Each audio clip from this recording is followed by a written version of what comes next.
Welcome back, everybody, to episode 42. Jackie Robinson number right there. Mariano Rivera for all you New Yorkers of the Rhody Rebel podcast. Today, just me, Montana Friselli. Bernstein is not with us today. Today we have on a very special guest, professor here at the University of Rhode Island, Dr. Matthew Hodler, professor of sport here at the University of Rhode Island. Dr. Hodler, how are you? I'm very good. How are you doing? I'm doing pretty well. As we said, we talked earlier. Just had a nice big sandwich. It was delicious. Good. Yeah, I'm a little jealous. I went and worked out this morning too, and I did not have a big sandwich afterwards. I was trying to. Friday's the day to treat yourself. You know what I mean? It's rightfully so. You put in such a long, hard week of work. You have to on Fridays. I appreciate that you know that's how hard I worked this week. Indulge. Well, I'm going to go to Whalers to meet some friends this afternoon for a happy hour drink. So okay, I'll have, and then we'll treat. Yeah, right there. So the first question that me and Adam always like to lead off with is what's your why? What motivates you every day when you wake up in the morning, and you being an athlete that we'll get into, usually there's that little spark, that when you get up every day, when you go to work out, when you're playing, you're competing, that's like, man, this is just driving me today. You know what I mean? It's my why. So what is that for you, and why do you do what you do? Yeah, that's a good question. And it's kind of dawned on me because I turned 42 just a few months ago, which feels so much older than, or seems like such a much older number than I feel. But I've now officially been a non-athlete for longer than I was an athlete because I had to stop swimming in college. But I guess my why kind of that's over the last few years, it's been, I really am just fascinated, interested in learning. Especially for me, it's about how sports role in society. And for me, one of the best ways for me to learn is to teach and talk with folks. So like you and Adam have been lucky enough to have in classes with. And so I like students like y'all. I know it's corny and cliche, but like students who are interested, engaged, willing, and able to challenge and think about things in a new way is pretty much why I get up and go in the morning and when it comes to work. Mm-hmm. And when you were in high school or in your undergrad, before you kind of got into your postgraduate work, was there a person in your life that really drove you in sports, or an inspiration? Yeah, I was really lucky. And I guess we'll probably talk a little bit more about it, but like we moved around a lot as kids, and I was really lucky. I had that rare experience where I played 3 sports, some of them fairly serious for the age level, obviously. Travel sports in certain ages and all that stuff, Mm-hmm. I was very lucky. I had really good coaches. I only had like 1 or 2 coaches that I wouldn't even want to talk to now. Mm-hmm. And they still weren't that bad at coaches. They just weren't good coaches for me, and but in college, my coach in college, Pete Lindsay, was a really good. He was a good coach, really supportive coach. Understood there's more to life than sport.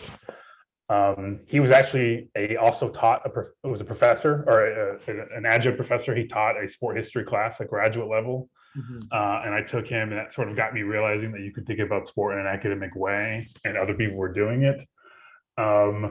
And then my internship at Miami, Ohio, I also was lucky enough. I had some folks that were really good advisors in that level that sort of let me see the industry side of sport. Steve Neal, who's now I think he's the executive director of Ohio State High School Association, Athletic Association. And Mike Watson, who I think is the AD at least last time we talked, was the AD at Lake Superior up in Wisconsin. I think it's in Wisconsin, somewhere in the Midwest. Yeah. So those would probably be the 3 from college days. And then toward my youth, I was very lucky with coaches. Mm-hmm. So, let's start off with your youth. Tell us a little bit about Matt Hodler. Where are you from? I know that you've had the chance to live in a lot of different places and do some really cool things. And, you had some really cool classmates growing up. Shy. Yeah. Oh yeah. You want? I will drop. I will drop that one name. So yeah. So I was born in Illinois. Lived there. I have two older brothers. Lived there for a few years. Moved to Washington State, up in Spokane, Washington, on the western side. No, eastern part of the state. I was very young. And then we moved to Oklahoma, and I pretty much started playing sports when I was like 4 in Washington. I just followed my brothers to the soccer field, and I know I had a jersey. I don't remember anything else other than I had a yellow jersey. We were the yellow and white team. My brother was on the maroon and white team, and my other brother was on another yellow and white team. And then when it got to Oklahoma was a big sports state, as I'm sure you can imagine. And we lived right outside Oklahoma City. My dad works in Oklahoma City, but we lived right outside in a small town, Edmond. There's been some Wes Welker went to the high school that I would have gone to. I did not know Wes Welker, but like that was that area. So it's football and baseball were huge when I was there. And football and baseball are probably still huge there now. Yeah. And so I started playing both of those, baseball and soccer. My dad played football growing up, and he just never seemed to want his sons to play. We never really talked about it, and they were paying the bills and driving the car, so I never asked because I liked soccer and baseball enough. I never really felt like I was missing anything. And we lived in and I was a very hyperactive kid, and we lived in a neighborhood that had a neighborhood pool, like one of those in Oklahoma. And I wanted to do karate, and my mom, I was just driving my mom crazy because I would run around the house, I would roll around the house, like literally roll around the house. I had so much energy, and my brothers and I would cause problems with each other and with our mom and with everything else. And so my mom just needed a break from us, is how she describes it. And karate was too expensive. Mm-hmm. And since we lived in the neighborhood, we could swim for free. And so I just joined the swim team from the story is just as a way to give my mom a break from me, 3 or 4 days a week, or really 3 or 4 hours a week. And I had success early on. And there was a good club and YMCA swimming program in that part of Oklahoma. And the coach recruited me to be on there when I was like 7 or 8. I swept the state championships for the 9 and 10-year-olds when I was 9 in Oklahoma. And so swimming seemed like the sport that I was going to be really good at. But I also played baseball and soccer. And I had a great baseball coach who played college ball at Oklahoma or Oklahoma State. He would really be mad at me if I didn't know the difference. I was 8. So what am I supposed to know right now? But he was great. They would take us to minor league baseball games, and we'd watch what is the shortstop doing, what's the second baseman doing, what's the catcher doing, because it was the positions I played at the time. And we just kind of teach me the game and my parents were there and other players were there and stuff too. I had a decent soccer coach. That was my dad. And he was a good guy. He was a great guy to be a coach, but soccer wasn't his sport. He just did it because they needed someone to be there. Because you can't let 9-year-olds. Apparently, you can't let 9-year-olds run their own team. And then we moved from there when I was 10 to where did we go? South Carolina. And in South Carolina, I kept on playing soccer. In Oklahoma, I played travel soccer. Mm-hmm. But that wasn't available at that age in South Carolina. But I was playing soccer there, played baseball. I was very lucky. One of my coaches was a bullpen catcher. Batting practice pitcher, I'm sorry, for the Red Sox. I do not remember his name. He was friends with Jim Rice. I knew that. He was one of our coaches. The head coach played ball in the Baltimore Orioles farm system before he broke his leg in a military accident in training, and by all accounts apparently was the real deal. Played against some guys that played the minors eventually later on. South Carolina's a big baseball town, and so we played 2 seasons there. That was my first time where they actually had all-stars, so we did all-star tournaments around, so I kind of got a taste of serious baseball there. And I was still swimming the whole time because you could swim. Swimming's a year-round sport, and you can kind of just do it at that age. And there's a really good Also, I just lucky. There's a really good swim team there that was a state champions in the Y, South Carolina State champions, and I swam with them and did pretty well with them. And I just really like sports. It's a great way to make friends. It was I mean, you move around so much, like it's a good way to get to know the area really quickly, right? And to get to know the local area. And like, I remember, I don't know if they might do that up here, but do this up here, but during the fall, every Friday, the football season, they would serve chicken sandwiches or tiger burgers, and you declared your allegiance to either Clemson or South Carolina by ordering chicken burgers or chicken sandwiches or tiger burger, and then you sat with those people.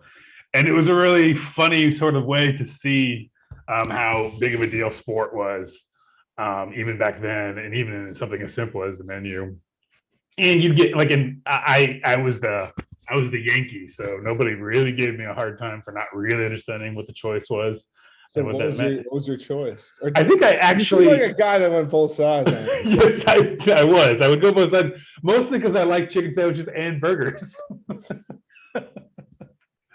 What you were craving that day. Yeah, exactly what I was craving that day. And probably whichever one got the fries with it, I imagine, is what I would have guessed. But I do remember most of my friends in that part of the state, because we were in the upstate, up in Spartanburg, upstate. So it's only about an hour and a half north, or south, at least at the time. It seemed like it was an hour and a half south of Charlotte. So not that far from Clemson. Most folks there were Clemson fans. Mm-hmm. And so I know that I became a Clemson fan. I just don't remember how it came about. And we did that, but we were only there for a year. I really liked South Carolina a lot. I mean, I was young, so like, who knows what? I mean, there was stuff going on, I'm sure, but like, I just liked my school. I liked my friends. I liked sports. Mm-hmm. There's a minor league baseball team there. The Phillies had a Class A team that their stadium was right next to our baseball complex, so like you could play our games and then go to the go watch the Phillies minor league system back then. And that was back when the Phillies were terrible, but you still got to see like a game for like $1 or $2, whatever it was. I mean, I was 10, my parents paid for it, so who knows? Yeah. But and then right next to that, they had handball courts and racquetball courts. And so like sometimes my dad would just take me and my brothers there after the games or before the games. So it was great for me and my brothers. It seemed like it was pretty tough for my parents just because being new in the South, that neither one of them were really from that area. Yeah. So we were only there for a year, and then we moved to right outside St. Louis, and we were there from 5th grade till 9th grade. And that's when I moved there. I had to quit one of the sports, and basically, I was just talking to my mom about this over Thanksgiving. Basically, my mom tricked me into quitting soccer because soccer was her least favorite sport of the 3 that I played, and she just didn't want to watch it anymore. And so she tricked me, and I played baseball, and I was playing baseball and swimming. And it like everything else, is a great way to meet people. I played for a rec team my first year there because we didn't know any better, and then I tried out, was on a select team for the next 2 years. Mm-hmm. What year was that? Sixth grade year or 7th grade year? I can't remember exactly which one, but I tried out for the U.S. team that went to Japan, and that was the year that they picked my friend who I sat next to in class, Ryan Howard. They picked him over me. He was the last pick for the roster. There was like one spot left, and instead of picking a slick fielding, slap hitting middle infielder who could also play pretty much any other position, because I was actually a pretty good defender, but I could not hit as well as most people. Definitely could hit as well as Ryan Howard. And Ryan was a pretty good basketball player too, but his defense wasn't great. But when you hit the ball a mile, mm-hmm. and you do it often, it doesn't really matter if you can. Ryan Howard's a pretty big guy. Was he big in middle school? Was he like a big dude? Or like? I mean, he was one of my bigger friends, but I mean, I was like, I'm trying to think. So I had a group of friends. So like the 6th through 9th, I was there from basically 5th to 9th grade. And there's a group of friends of mine. And like, I guess there's like 6 or 7 guys that I was really good friends with that we played baseball together. And then I got swim. Like I had about 7 to 8 friends who played just in the guys side, not even the women's side, because there's great women's soccer there. Who played Division I baseball or basketball. A guy that went to my high school, was in my class, played for Illinois at the year with D Brown and those guys. And he was the guy that played for the Jazz. The point guard that played for the Jazz that came in the same year as like a little bit before Chris Paul, a little bit after Chris Paul. Steve Williams. Yeah, Deron Williams. Deron Williams. Yes. Yeah. Steve Williams is an NBA player, right? I think so, but it's not the same guy. But yeah, he's an NBA player if I remember. If you're talking about what I think you're talking about. Yeah. So like this guy played for them. He also played in the Olympics for Team Great Britain. So Ryan was big, but he was like I had other friends of mine that were big also and big athletes. I was one of the smaller guys. I mean, although I was average size too. So like you could tell though with Ryan, because he had a twin brother. You could tell that he was going to grow into being bigger. Like he just had that. And his brother's also a tall guy too. Just doesn't have as much muscle and mass as Ryan does. He has a good frame. Yeah, you could just tell that Ryan was going to grow into being the person that could be the size of a professional athlete, basically. And we had a few other friends that were like that too, and they are also bigger than me as well, just like Ryan is. They're just not as successful as him.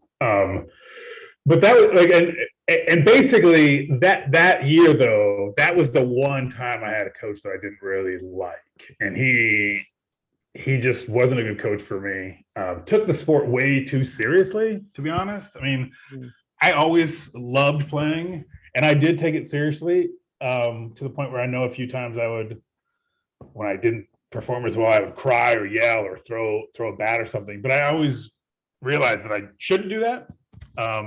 And I was also realized that I played better when I actually laid back and was a little bit more, tried to have a little more fun and didn't take it so seriously. And this coach didn't help with that.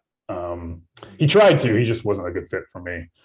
And so I quit baseball, not right around 8th grade, I think is one of my last time. We were playing like 80 games a year. It was just too much. And also you want roster? Do what? So were you on an MLB roster? Well, you had fall and summer. Yeah. So I'm counting the fall is also the 80 games, not the whole thing. Yeah. I mean, I remember we started playing. The first year I played for that select team, they rented out my middle school's gym to start doing training in January, and they gave me a playbook for baseball. And like the playbook was like, yeah, I mean, I know shortstop's supposed to back up second base, and they're supposed to go be kind of like, I know all this stuff. You don't need to give this to me. Yeah. We can just practice it. And that's when I realized that maybe this wouldn't have that this version of baseball wasn't going to be the version of baseball I like to play. I mean, and I would go to camps and play, and like, I mean, guys that played for the Oakland A's and Texas and University of Texas and Texas Rangers, and those guys would come up and like go to these camps, and like, so I was around guys that were really good and took it seriously, and I liked to learn about the game. But Ricky Cooper or Scott Cooper, he's a third baseman for the Red Sox. Yeah, can't remember. That guy, we played against him. He was really good. He played for this team that was called the Colorado Rockies. That was the Little League team, and they were like this fabled Little League team who could all pitch and they could all play catcher. And they just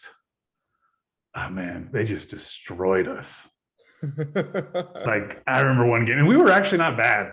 They beat us 27-3 one game, and our best player was playing third base, and he was so rattled he dropped 2 pop flies that were hit right to him. And they're like, the only way to get these guys out was to get lucky and hopefully they'd pop out to you. So when I was in Little League, it's Cooper's little brother. I'm sorry, it wasn't Cooper himself. Sorry. When I was in Little League, I was playing a fall ball game, and I had an illegal bat. My cousin played college baseball, and so I was a big kid.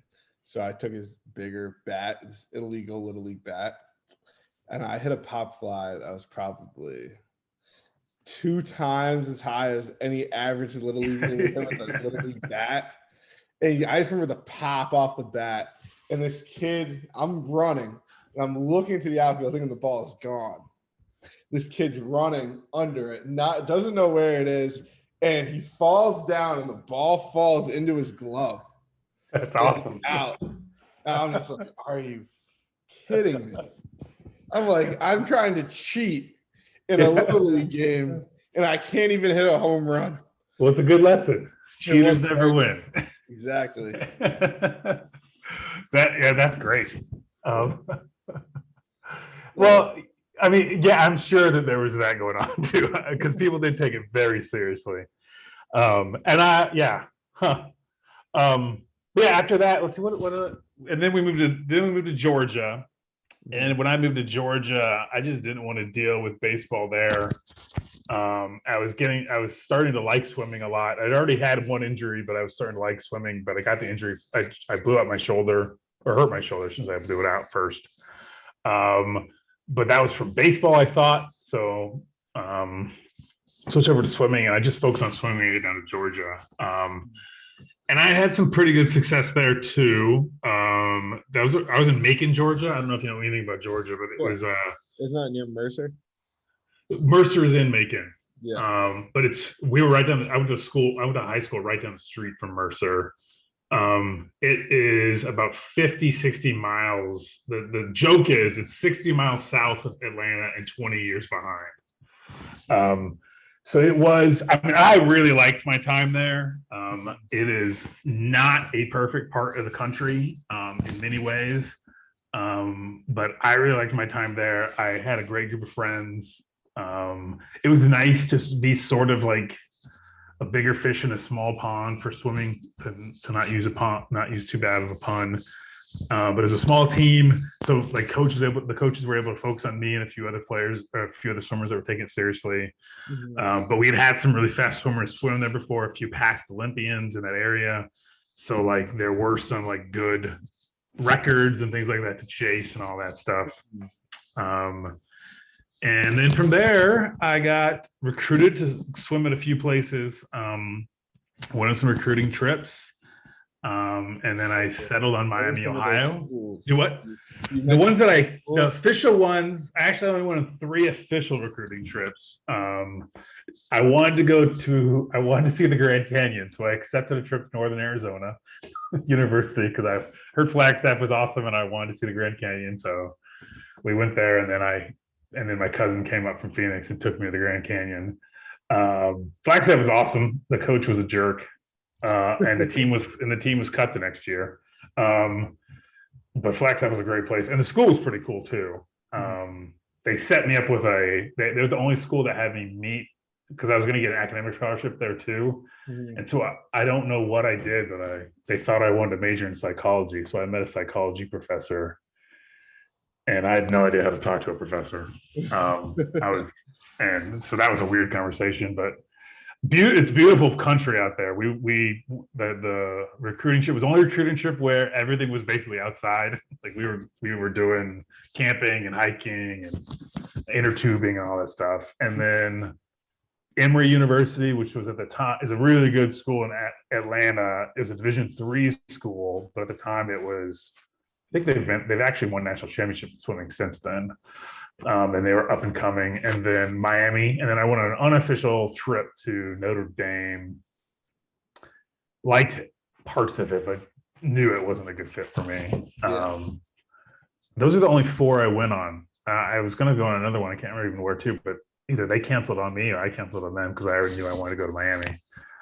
But yeah, I went to Miami and swam okay, but I hurt my shoulder the end of my freshman year. It was a big, I mean, I don't know about you, but it was a huge adjustment. Like we had 2 guys, we were 25th in the country. We got 23rd in the country that year. And we had 2 guys that were all-American, amazing swimmers. And they were seniors and they were decent teammates, but like they were the best swimmers that I've ever been around.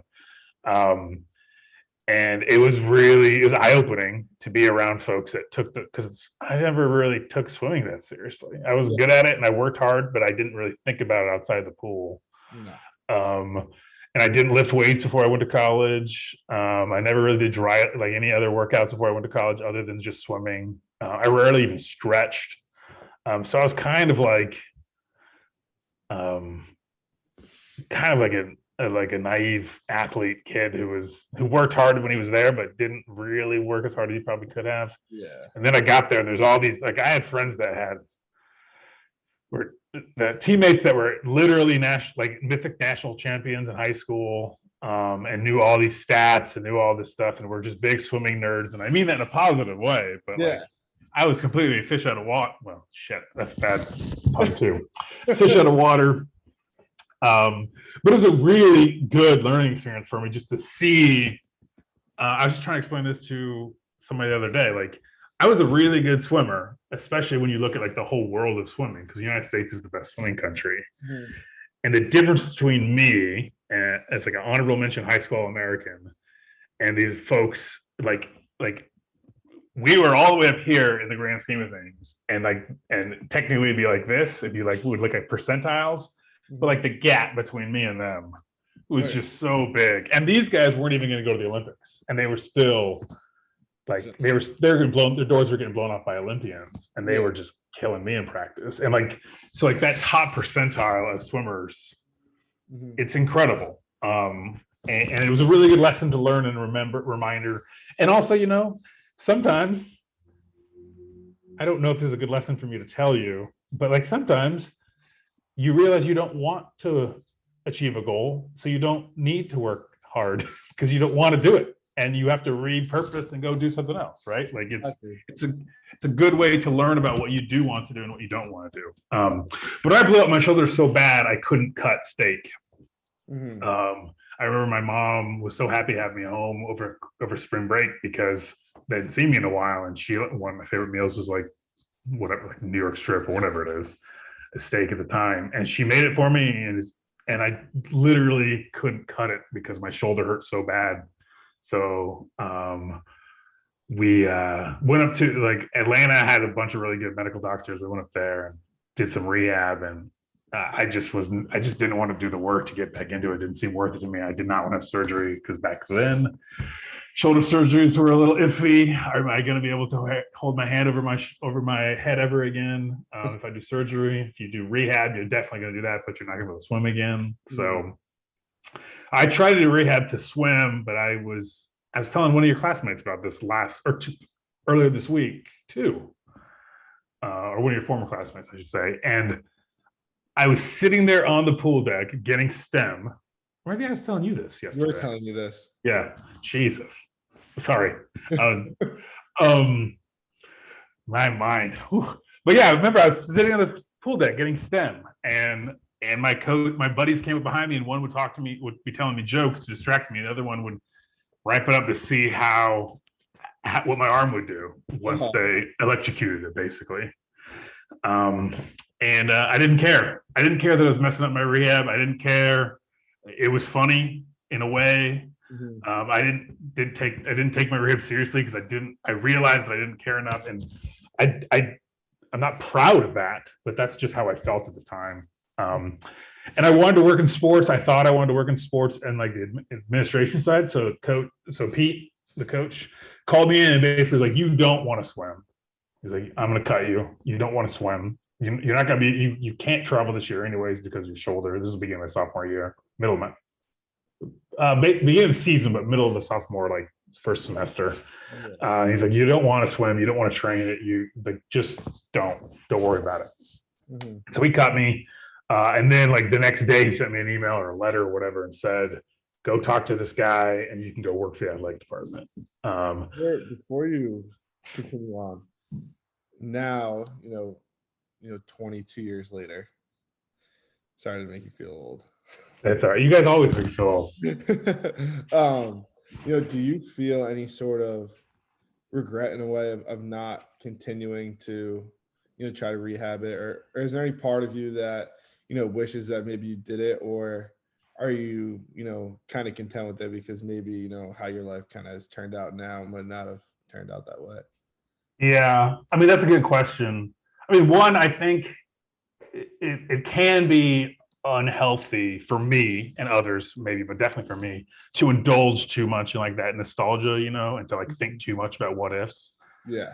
So I've tried not to, but I know that there was a time where, I mean, my parents were great, extremely supportive, sports parents, always wanted me to work hard and like commit, but they also wanted me to have fun. And the moment there's any issues that were unjust or anything like that, they would definitely get my back, like have my back. And if I didn't like it, they weren't going to force me to do it. But if I committed, they wanted me to at least do what I could to like stick through it. Yeah. And so part of me, there was a time in my life where, and my dad never said this, but I think my dad was a little disappointed that I didn't work hard, harder, at least in his perspective, and maybe squandered some talent somewhere along that sophomore year in high school to sophomore year in college, somewhere by not taking it seriously, possibly, or taking some breaks when I needed like because I took some mental health breaks, 3 or 4 weeks at a time sometimes, when I should. I mean, if you wanted to be a serious swimmer, like I had some coaches that wanted me to try to be I was never going to be an Olympian. I was never that good. Yeah. But I could have been an Olympic trials qualifier, possibly. But if everything went right, and if I would have, one of my biggest meets when I was actually showing a whole lot of improvement, when I was 16, was at a regional championship meet, and I was swimming very fast times in practice and training, and I got food poisoning the night before and I've never been that sick my entire life. I threw up for about 2 or 3 straight hours on the hotel floor, and couldn't eat for another day or two afterwards. And so that would, like, and swimming is one of those sports, at least when I was swimming, it's a little bit, the training's a little bit better now, but swimming back then, there was a razor thin. Like if you didn't perform at that moment and that time, you didn't really have a lot of opportunities after that. And then doing well at this meet usually sets you up for better training because everything's based on your time. So the trainings would get better and all that stuff too. But so like, and then that coach actually had to move out to California. That person that was my coach at that time was a great coach, and unfortunately had to move. But I don't regret it. Sometimes I do regret not going to Emory, because I know I could have gone to Emory. I probably wouldn't have overtrained because they literally wouldn't have had as much practice because they're Division III. And in hindsight, I think I might have swam faster there overall over a 4-year period. I might not have been as fast my freshman year. And I think I would have made it all 4 years. And I would have definitely been, well, I would have set myself definitely to be a Division III All-American because of the team I would have been on, and top 5 in the country for all 4 years and conference champs there, just based on how the team did without me. Yeah. And so like there's a few times where I wonder what things would have been like if I would have gone there instead, just for swimming purposes. Yeah. But I am at Miami academically. It's also a very good school. They have some of the best sports studies scholars in the world there. There's a few people that they've retired now, but they're the first ones to look at sports seriously from a cultural perspective. So being there and like being in that environment kind of helped me realize that I can look at sports as an academic. And that sort of was what turned the corner and made me so I could still be involved in sport. I tried to do the sport administration stuff. I was an intern for the rest of my 3 years. I was a bartender and did an intern for the rest of my 3 years in college, or bouncer and then a bartender for the rest of my 3 years in college. And so we had a really good football team then, and we had a really good men's basketball team then, and really good women's soccer team then. And I was an intern for all those ones, so I would help do all the game management stuff. And I really liked it, but I realized it wasn't for me. Like I liked the actual work itself, but like the long hours, I didn't really like. Like looking around at the people that I was working for that I was going to have their job. It seemed like they had a very tough personal life, like they had great families and stuff, but it was like they didn't see their families very much, or if they wanted to see their kids, they'd have to have the kids come with them. And these long hours weren't exactly what I wanted to do. How little did I know that didn't really matter, because you still have long hours no matter what job you had. But it was a really good experience to like see how it worked, but also to realize, okay, I tried it, didn't want to work. I graduated from college. I had my degree in sociology and comparative religion. Those were my two degrees, my major, my minor, and then I had a few sports studies classes. And my marketable skill was bartending. I wanted to teach for America but I did not pass the screening process, because apparently that ticket I got my first year as a freshman for drinking on campus. I was not drinking. I was with people that were drinking on campus, and I had to go to an alcohol training class. Apparently that didn't get expunged from my disciplinary record. So then I moved to North Carolina and bartended. My freshman year in my dorm, we just came back from playing at Ohio. Actually, it was our first weekend. In Athens. And we just came back from playing at Ohio in Athens. And one of my roommates at the time, he tore his knee up pretty bad in training camp. So there was just a handful of kids on our team that didn't travel, like in our room. And it really blew up to like 30 kids being in this tiny little dorm room. And I just got back off the plane, went to the bathroom and showered. And I come out, we were right across from the study lounge. And I'm in my towel, my little shower caddy. Shower caddy. Oh, I remember those guys. I feel like 4 RAs and like 30 kids in this room. Oh man, I'm just writing them all up. Yeah, and I'm just like, what the fuck is going on? And the RA, who I ended up becoming very good friends with, she was like, I'd go back inside if I were you. Go back to the bathroom. So I just went back to the bathroom, sat in the bathroom for a solid 30 minutes, just wondering what the hell was going on. And I walk out and I'm like, what happened? And it's just, it's my teammates left in the room. And they're like, we're done. Can't believe it. First weekend. And then I remember that the next Monday, it's like 20 kids almost, like conduct write-ups for that one thing in athletics. I mean, that's exactly what happened to us. The 10 freshman swimmers were in the dorm and we were getting to know each other. And like one of the guys brought beer out. I mean, everybody drinks. Well, I should say everybody drinks, but it's not uncommon to have a beer or two when you're 18, or 19 or 20 in college. I mean, be careful and all that stuff, right? But it is against the rules and it is against the law. So like you might face a penalty. And so a few of the guys were drinking beers while we were talking, probably had the music on too loud, and an RA came in. We didn't know any RAs, so that was the problem. None of them warned us. And she came in, and one of the guys invited her. He did not know she was an RA. Invited her to have a drink with us. And she just pulls out her ticket and starts doing the exact same thing. And our coach, whew, man, we did a 10,000 straight practice. Oh man, which is, well, we were supposed to do a 10,000 straight. I don't know if anybody made it. Let's see if I can do that math. Is that that's 400 straight lengths. Yeah. My math is right. Yeah. He just sat up there, and the whole team too, not just the freshmen. So the seniors were mad at us too. Oh. Which is never a good experience. No, not at all. Since we're on the topic of music, what I guess we are technically. What's on Matthew Hodler's playlist?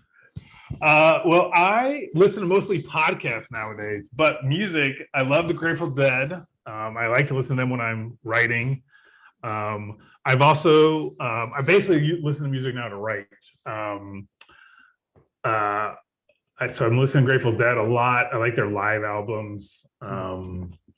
Fillmore, Easton, and Europe in '72. It's kind of like, the basic stuff. I am a fan of the Avett Brothers, one of the guys from or Avett Brothers. I can't ever remember which one's pronounced. They were just building when I lived in North Carolina, so I saw them a few times at some bars Mhm. um, and at some parties. So I like them. But some other writing stuff, Yo-Yo Ma and the Goat Rodeo Sessions. Mhm. And then there's this really cool band. I need to get their name again. Um, there's like Hallucination and Tribal. What do they call themselves? A Tribe Called Red, which is a Native American collective. Mhm. But then I mean, I probably like some basic stuff that everybody else like. Ray Charles, Stevie Wonder, Mhm. Rihanna Giddens she's great. Willie Nelson. I mean, pretty much anything that was before 2010. It seems like Yeah. I imagine. Like Uh-huh. when you all, I was talking to one of the classes yesterday, and I could not remember who Nipsey Hussle, whatever. Nipsey It, Hussle. that's it. Could not even remember his name, let alone his music. I felt like such an old guy. But at a certain point, it doesn't matter anymore. Yeah, it does. I mean, music. See, my brother's in the music industry, and I've been listening to music since I was, I'd say when I was still in the womb, the Marshall Mathers LP came out. Eminem. My brother, That my brother works in the rap industry. He went out and bought you the were about CD. making me feel old earlier. That is what makes me feel old. So yeah, I was not even alive when that album came out, and it's actually one of my favorite albums. Interesting to say. But he would put the headphones on my mother's stomach so that I could listen to the CD and enjoy it with him, which is pretty interesting. My mom was Was he like 10? Was he like 10 years older than you? yeah, 9? he's about 9 years, so he's about 9, 10 years old. My mom's big R&B, 90s R&B, 90s hip hop, Yeah, love there's Ashanti, yeah. Brandy, Biggie, that whole TLC probably, I would assume. TLC she loves. When I was like 4 or 5, I just remember being in the car and scrub. I don't want no scrub, Yeah. and Waterfalls. I waterfalls. still remember when Left Eye died too. I That know was a bad day. that was so sad. But yeah, that's a good. I mean, that's good stuff to listen to, especially Exactly. as a I kid. was I was pretty well cultured. I would say growing up listening to music. My dad loves like EDM, Studio 54 type. Wow. Yeah, my dad's a little bit older. My dad's in his 60s, but he was quite the party animal in his young days. Loved to hit the club, and he came out the week of the Buffalo Bills Patriots game. We all went out, and my dad came with me and all my friends, and we're hanging out, and my dad goes up to the jukebox and puts on an 80s jam that everybody knows, Like apparently, except Bruce. for me. I don't even know what it was. Mm. And my dad's around the pool table with all my friends, jamming out to this song. And I just see them, across the room. I'm like, what is going on over there? And, so I storm my way over, just try to join in the fun. And they're just having a sing along. Where do you all book clubs or where do y'all go down? More of some local bars. That was at Poncho's, which is Oh yeah, one of my colleagues was just telling me about Ponchos. He's like, if you go there, make sure you get out of there before like 10 6 or o'clock. 7 because that's when the students start coming Yeah. in. It's Thursday, Friday, Saturday nights. I mean, any night at Poncho's is a good night. Yeah, the Ocean Mist is a really cool spot. Yeah, I've heard of that. George's during the summer, the Tiki Bar, and it's right on the beach. It's right in Galilee. Oh, okay, yeah. What about is there a bar called Dad's? Dad's. Is that's across from Scarborough Beach, or is that just a? Is it called Dad's? Oh. Pops? That was back in the day. Oh, is it okay? That was That's like when my dad was in his 20s. He used to go okay. there. There used to be a club. I think Okay. it might have been called Dad's. Now it's like a motor in. Oh, okay. And then somebody else was telling me about, because you last year or 2 years ago were telling me about the different clam shacks to go to Yep. down there off of we're on the way to Point Judith. But there's like a little bar there too. If you turn the corner, that's by the ice cream place. Ice cream, please. So you keep Bondview. That's it. Yeah, one of your Bondview is a big college spot on a Thursday. Yeah, that's what she's like. Yeah, you should go there. She's like, I will never see you there, but you should go there. You'll see all of your students. Yeah. She's like, and I'm sure they'll be thrilled to see you. Yeah, they would be. Well, that's cool. I mean, when I bartended, it was the parents' weekend was always. It was usually fun to a point, and then usually the dads, when it was the dads were in town for parents' weekend, so dads' weekend for like fraternities and sororities, to a point, and the dads were always the ones that drank more than they should have. The moms usually were good about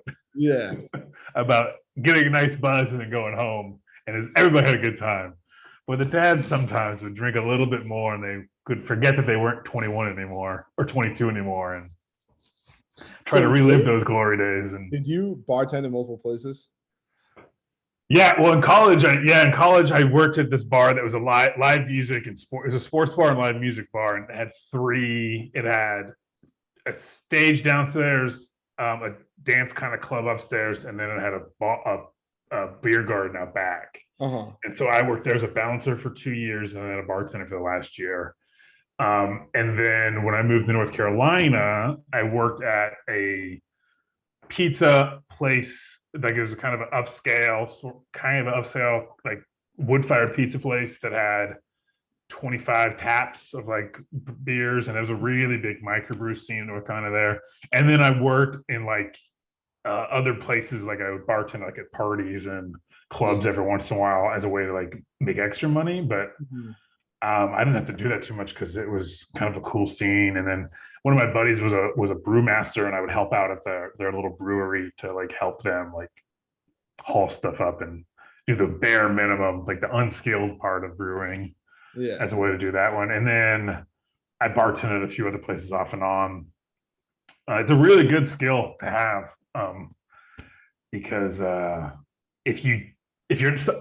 really like talking to people that I know, but I do not like meeting. I'm not good at meeting new people. But bartending is a good way to break the ice and meet new people, because you can just make a drink for them or talk to them about a drink that they're being made. Exactly. So let me get this aspect of you. You moved around a lot, but you just said you don't like meeting new people. Well, I did when I was younger. Now I don't. I think I got it all out of my system. Like I really like teaching, but like I don't know if you're this way, but and I really like students, and I hope that comes through in the classroom. But I don't know if it does. But the first day of class is because I just want to get to it. I don't want, but we do need to get, like, it is important to get to know each other and talk and like kind of create a better environment. So, but I always struggle with that first day of like meet each other. I remember this, or the fall semester in the 303 class. I remember that first day. It was a little like, he was like, hey, you were like, hey, how are you? Welcome to SMC 303. And, I think we talked a little bit, and then, you kind of just rolled right into the syllabus. And then after like the second or third day is when we really started to get the discussions going. Because we started to get familiar with each other. And maybe if I would have done a little bit better job early on, we would have got the discussions earlier, which I think is going better this semester because of how great, because I had a great time with y'all last semester. You all taught me a lot about how to do that class, because y'all were basically guinea pigs for that class. Yeah, we were. I like that class a lot, but still look at it. Yeah, there we go. Still looking at it. I'm surprised nobody has hit you up on trying to borrow that from you this year. You know, it's funny. I've been waiting for somebody to ask me about it. That's why I keep all my textbooks, just you know what I mean, just in case I can ship them off a little bit. Well, I mean, and that's I was telling them in 303 this year, maybe this was like something to kill some time on the first day to get to know each other a little bit better. But I was like, you guys most of y'all want to work in sport media. This is a very good book to have because it's got all sorts of references and resources, and it's really good read, and you've got it all in one place. And so, and it also feels good because it's not too expensive. I'm glad that you're keeping it. I remember I always kept the textbooks that I kept was usually from a class that I either enjoyed or I got something out of, even if I didn't like it. So exactly. I've still have so many textbooks. I think I probably still have like maybe 4 or 5. Were those part of your scholarship?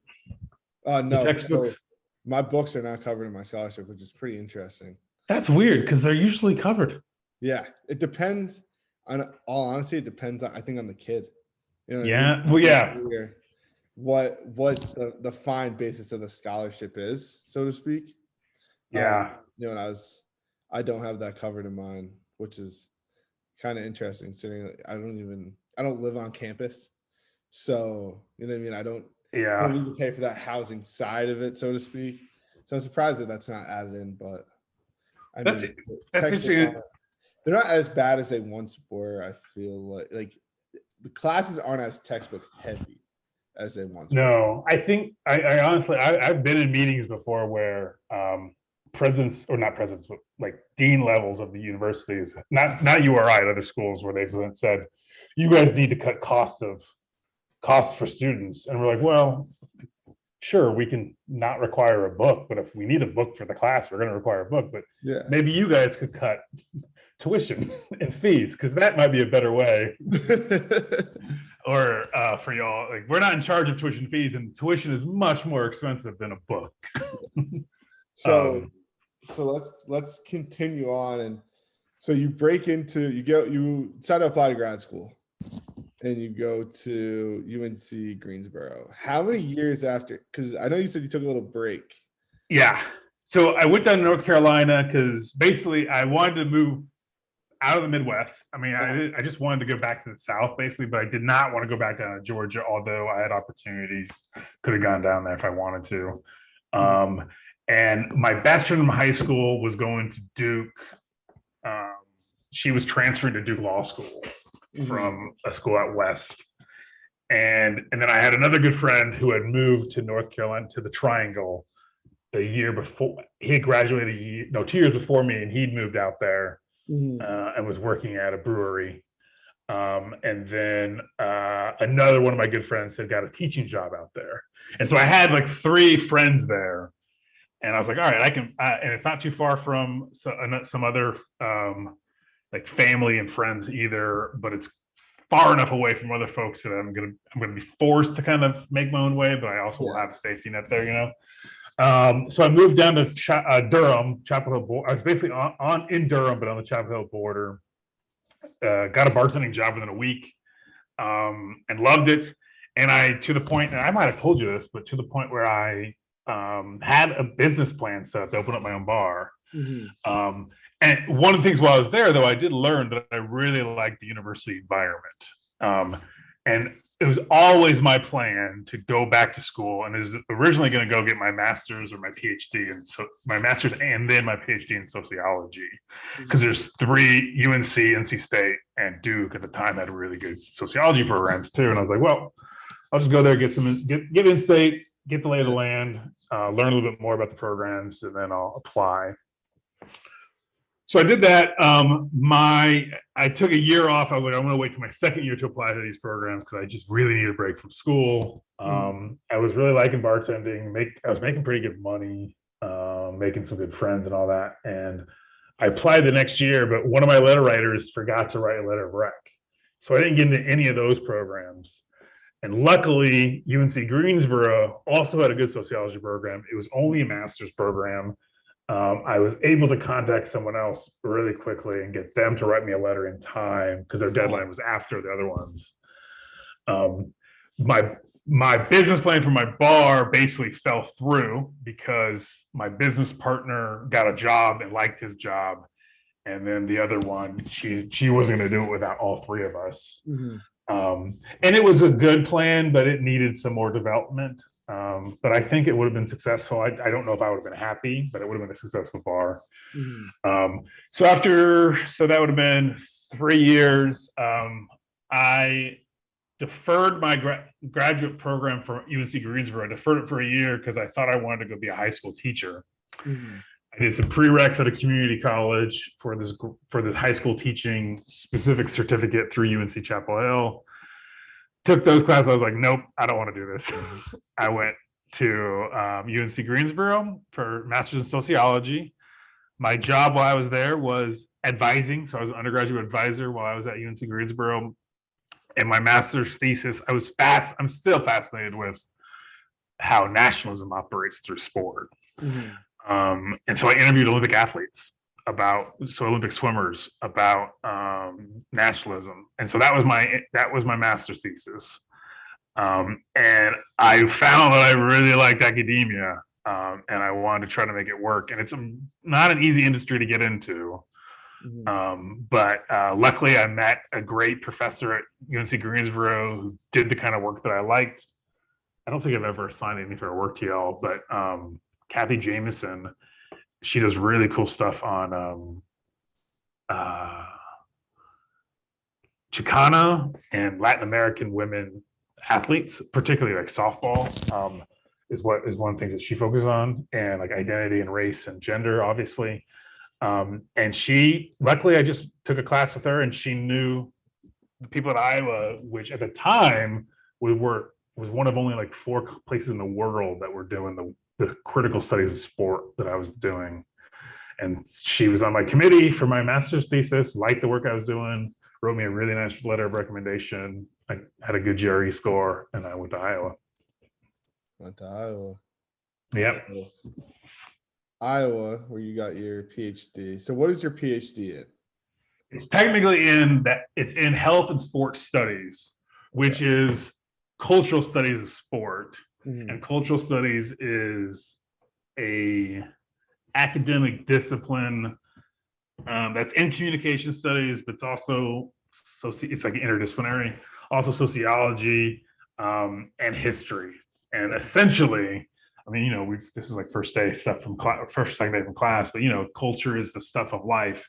And so you take that stuff seriously and then you analyze it critically. And so and there's people that do it with film, there's people that do it with music, there's people that do it with books and literature, and we do it with sport. Exactly. Movies. Favorite movie? Yeah. What's my favorite movie? Yep. I didn't think you were gonna ask this. Right now, my favorite movie is The Setup. Okay. Which is a 1949 boxing movie. Could I get more pretentious? Probably not. What about TV show? Are you a TV guy? I do really like a lot of TV. I really liked I liked Insecure, which I know I'm not the target audience for that, but I really like that one a lot on HBO. Mm-hmm. I liked probably like a lot of other people. I like The Wire. Just blanking. What was that other big? Oh, I love Veep. Veep was probably my favorite, most favorite like recent thing. I mean, I guess that was like 2 or 3 years ago. It was over, but I've been watching. I don't know if you found this way, but like during the pandemic, when I'm more likely to stay home than I was before this, I've been watching a lot of stuff that I've already watched, and I just have it in the background, and I'm just rewatching it, and I think that's got something to do with like comfort, I think, or like we have to think so much nowadays that maybe like it's something to turn our brain off. I don't know. I went back. I rewatched Friday Night Lights. That whole series. That's a good one. Sport series of all time is that. I used to watch when I was a kid. My brother watched Dawson's Creek. I never watched that. I went back last year, 2 years ago, summer 2020, and I would just watch it at night, like almost every night. That would probably be a really good one if you're kind of in that sort of, you just want some Yeah, comfort food, like a television version of comfort food, like it's exactly. chicken noodle soup for the eyes. Exactly. You just, I would turn it on, lay in bed, and just, what I mean? It'd be like 1 hour of just, and it's super comfortable, something that I've watched, when I was young, regardless of Yeah. what I've watched. I mean, having a brother that was, 9 years older than me, I mean, Yeah. I did not have virgin eyes for long. I will say that. No, well, and it's kind of funny you say that, because one of my favorite podcasts, and I haven't listened to it in a while, just because I kind of can overkill some of these podcasts, but it's Mark Maron, WTF with Mark Maron. It's a great podcast. He's a stand-up comedian, and he just does interviews. He just had an interview with Billie Jean King, actually, that you might like. But he talks about, one of his recurring things that he talks about is that you got to have that guy that introduced you to the music or the movie or whatever.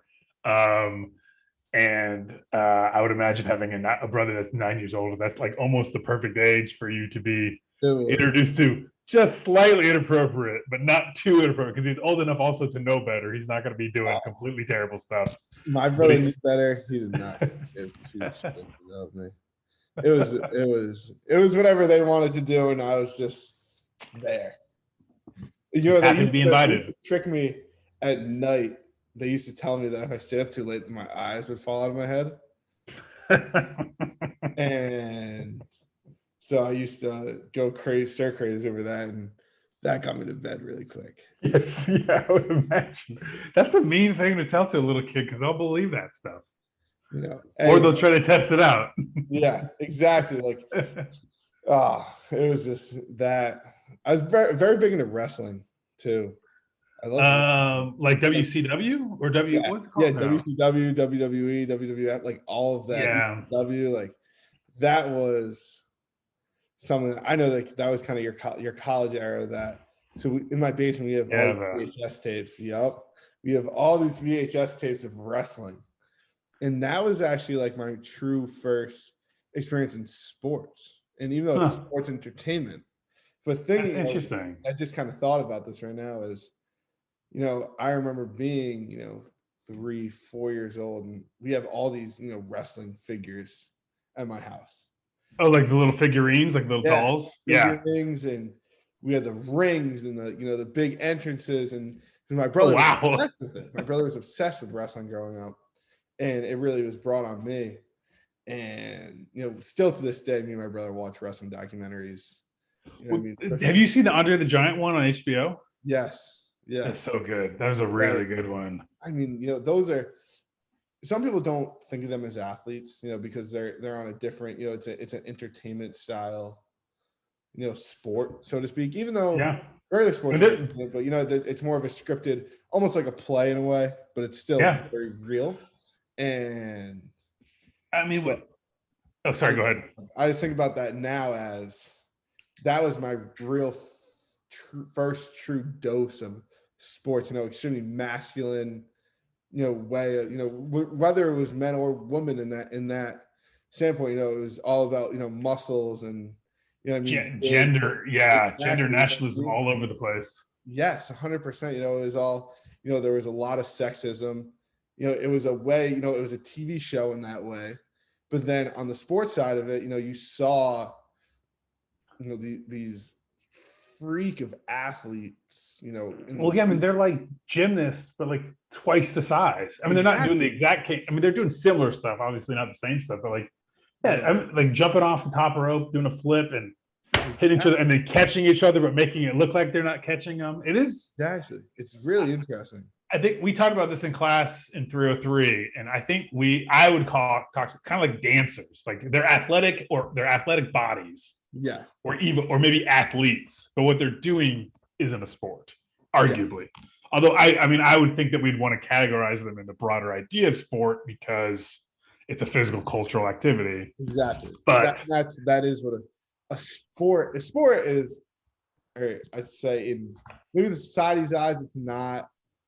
In the pop culture side, a sport is not dancing or, WWE, but when you break down the true meaning of sport and it being, a physical culture thing that you do.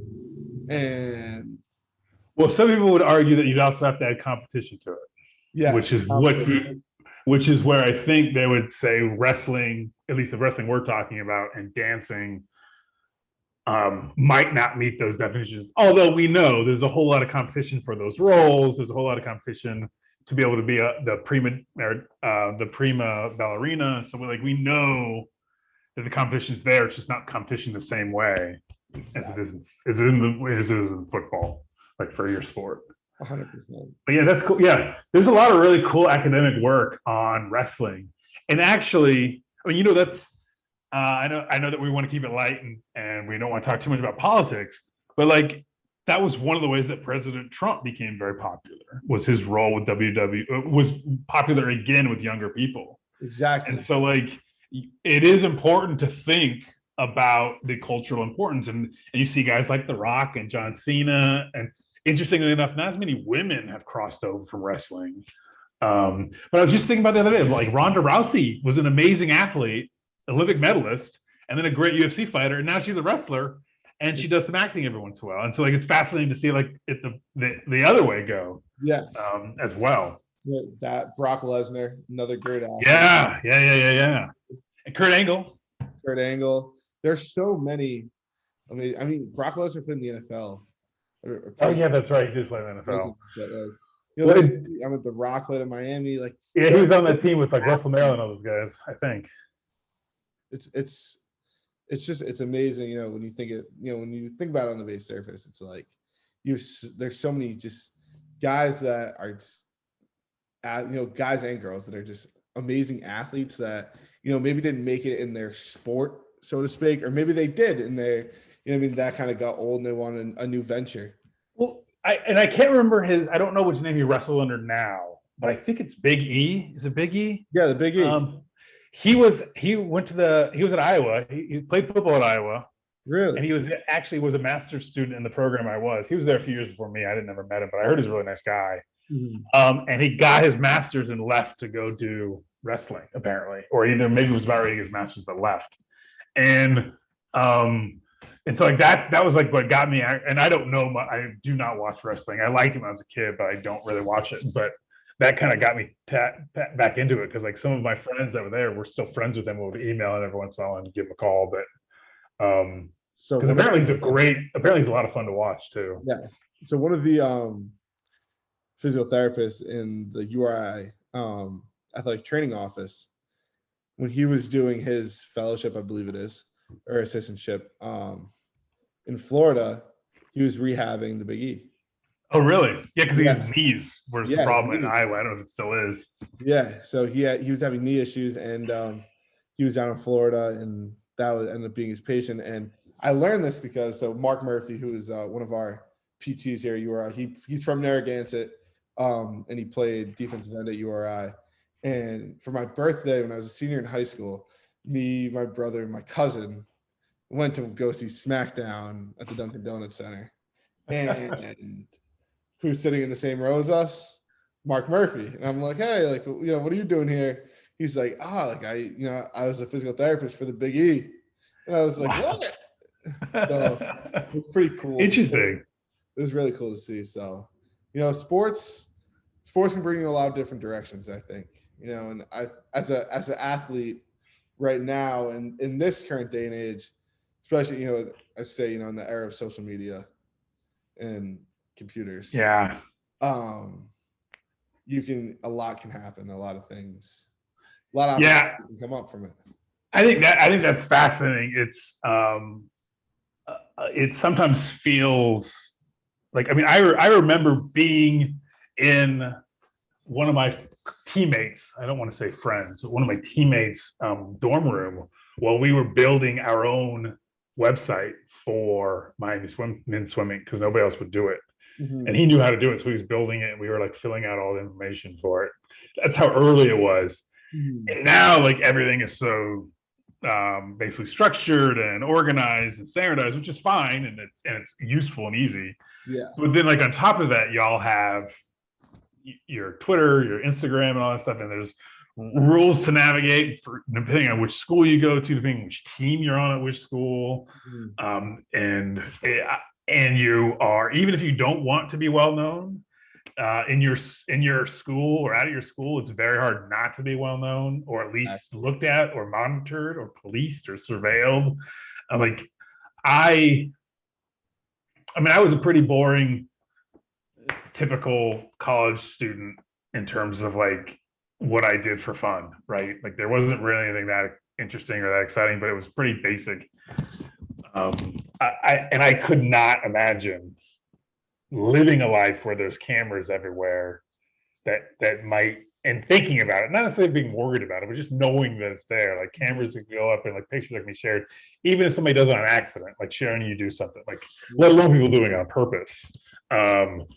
Living that life, I couldn't imagine. And I know that's not exactly your point, but like you all are so surveilled already on the field by coaches, trainers, administrators, where I think oftentimes you all are over surveilled, or I shouldn't say, I think y'all are over surveilled already. I couldn't imagine what it's like after that, Yeah, because you can't even like really relax unless you're with other guys in the team, rolling. like other athletes. Yeah, unless you're with other athletes who also don't want cameras to be rolling. Exactly. So it's tough now. Yeah, it's a lot different.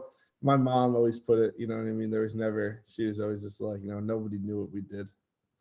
Yeah, that's the thing. I mean, and then the flip side though is like they don't know about the good things that we did. Like they don't know about the nice thing, the positive, like either. Like that's another good thing is like, because there can be, I don't think they're as bad as they were when I was in college or even well before then. There can be some stereotypes about the dumb jock, and I would imagine that you and some of your teammates still deal with that with some departments, some professors, and some faculty and all that.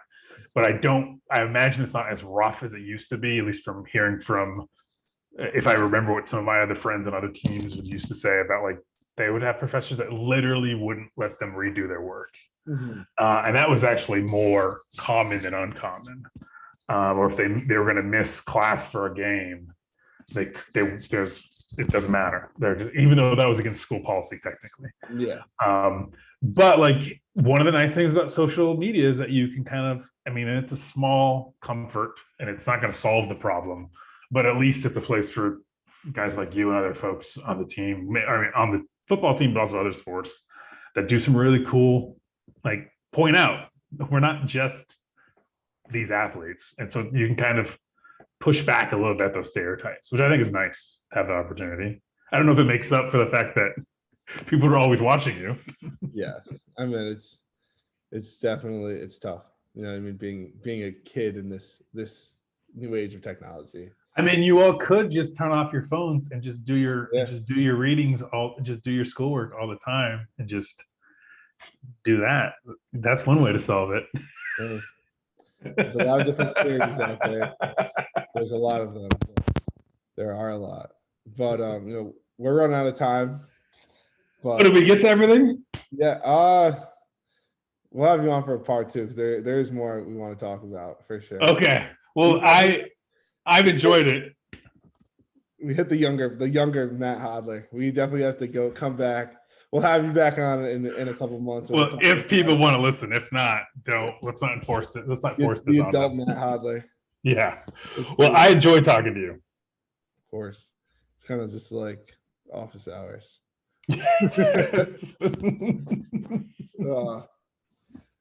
Final thoughts on anything we talked about today? A final message for the kids? No. I got nothing for you. Sorry. No wisdom. Oh man. Do your homework. Stay in school. Drink water. Stay hydrated. Water. Stay hydrated. I think that's extremely underestimated. It is. It is. Especially during the winter. It's so easy to not drink your water. Exactly. I got my protein shake. That counts. That counts. So is coffee. Mm-hmm.